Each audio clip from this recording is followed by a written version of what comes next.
जी हाँ, हिसार जिले की आदमपुर, नलवा, हिसार, आंसी, बरवाला, उकलाना व नारनौंद विधानसभा सीटों पर कौन मार रहा है बाजी? क्या कुछ कहता है सियासी समीकरण? कौन कितना आगे कितना पीछे? जी हाँ, ध्यान से इस वीडियो को शुरू से अंत तक देखिएगा। शुरू से अंत तक जरूर देखिए, क्योंकि जो सियासी गणित हम आपको बताने की कोशिश करते हैं वो टू द पॉइंट होते हैं। तो शुरू से अंत तक लगातार देखिएगा। कमेंट करके जरूर बताइएगा कि आपको क्या लगता है किस विधानसभा सीट से किस नेता की जीत होगी। कमेंट अवश्य करें, क्योंकि आपके कमेंट सर्वे के आधार पर उठाए जाते हैं। तो सबसे पहले आपको बता दें, हिसार जिले की सबसे पहली जो विधानसभा सीट हम आदमपुर की बात करते हैं। आदमपुर हमेशा से ही 56 सालों से भजनलाल परिवार का गढ़ माना गया है। उनके परिवार के सदस्य ही यहाँ पर जीत कर निकले हैं। चूँकि भव्य बिश्नोई यहाँ से बीजेपी की तरफ से उम्मीदवार हैं और कांग्रेस की तरफ से चंद्र प्रकाश है, वहीं आम आदमी पार्टी की तरफ से भूपेंद्र बेनीवाल है और उसके साथ साथ इनेलो की तरफ से मास्टर हरी सिंह के लड़के लोचब उम्मीदवार हैं। लेकिन यहाँ पर यदि सीधी सपाट यदि बात करें तो इस वक्त भव्य बिश्नोई बहुत आगे है। जी हाँ, भव्य बिश्नोई इस वक्त काफ़ी आगे निकल चुके हैं। दूसरे नंबर पर चंद्र प्रकाश है।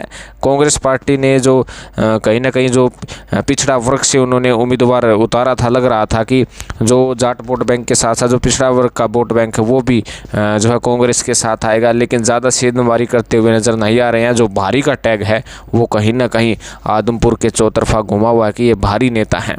लेकिन इस वक्त नंबर 1 पर भव्य बिश्नोई है, नंबर 2 पर चंद्र प्रकाश है।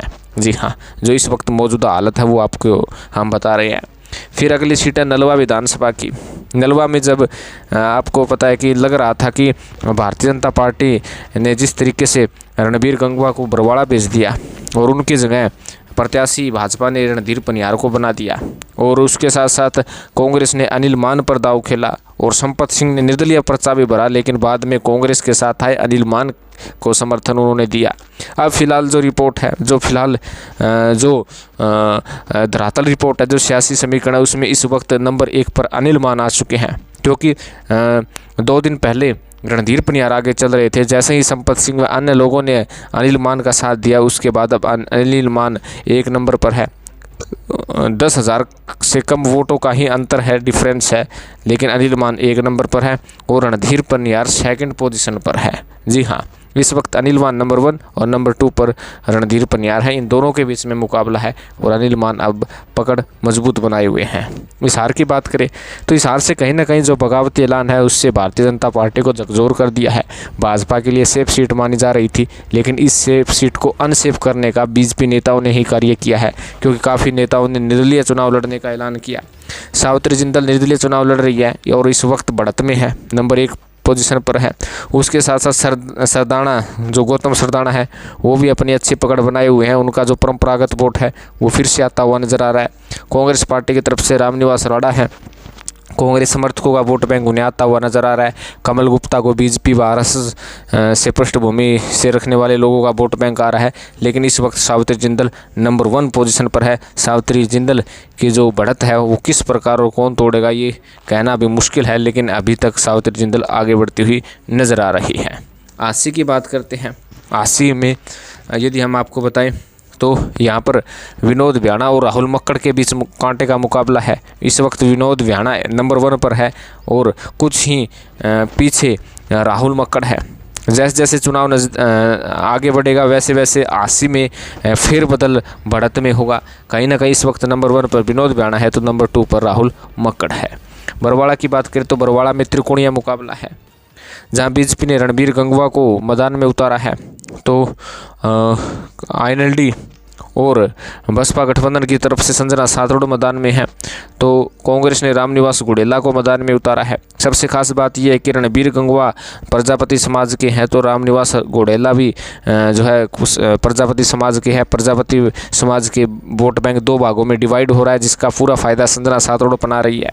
संजना सातरोड अपने वोट बैंक के साथ साथ जो दूसरे धड़े हैं उन वोट बैंक पर भी नज़र बांधे हैं। अगर संजना सातरोड का 10 से 12 हज़ार का बूस्ट और आ जाता है तो नंबर 1 पोजीशन पर आ सकती है, लेकिन इस वक्त बरवाड़ा में त्रिकोणीय मुकाबला है और त्रिकोणीय मुकाबला में कौन बाजी मार जाए कहा नहीं जा सकता। लेकिन रणबीर गंगवा संजना सातरोड के बीच कांटे का मुकाबला है तो रामनिवास गुडेला भी महत्वपूर्ण भूमिका में है।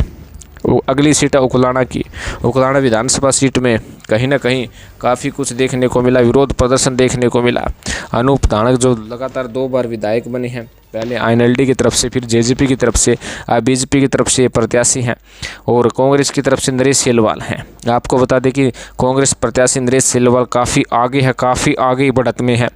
कहीं ना कहीं नरेश सेलवाल को जो है एक बूस्ट मिल चुका है। कहीं ना कहीं BJP जो उम्मीदवार है उनकी कमज़ोरी का पूरा फ़ायदा नरेश सेलवाल उठा रहे हैं। नरेश सेलवाल आगे बढ़ते हुए नज़र आ रहे हैं।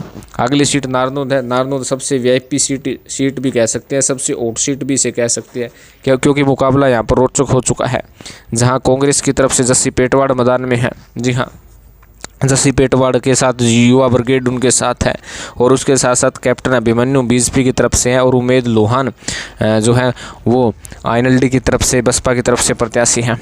जस्सी पेटवाड़ कांग्रेस के वोट बैंक को साधने की कोशिश में सफल हो रहे हैं, लेकिन कैप्टन अभिमन्यु का जो अपना निजी वोट बैंक है उसके साथ साथ रामकुमार गौतम के वोट बैंक पर भी निगाहें है। अगर रामकुमार गौतम का सारा वोट यदि कैप्टन साहब को आ जाता है तब ही वे जीत सकते हैं, लेकिन रामकुमार गौतम का सारा वोट कैप्टन को आना इतना आसान नहीं है। उधर INLD के उमेद लोहान भी कमज़ोर नहीं है, उनको कमज़ोर आंकना जो है सभी की मूर्खता की बात होगी। उमेद लोहान भी अपना वोट बैंक दिखा रहे हैं, बना रहे हैं और जोड़ रहे हैं।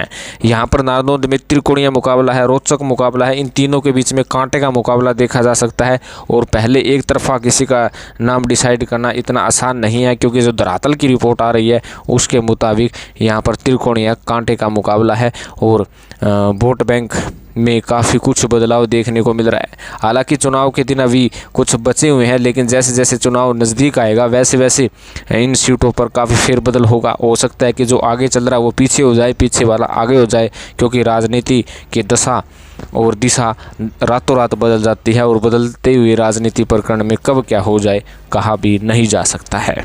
तो आपका इस विषय में क्या कहना है कि किस विधानसभा सीट से कौन सा प्रत्याशी जीत सकता है? कमेंट जरूर करें, क्योंकि आपके कमेंट सर्वे के आधार पर उठाए जाएंगे। धन्यवाद। जय हिंद।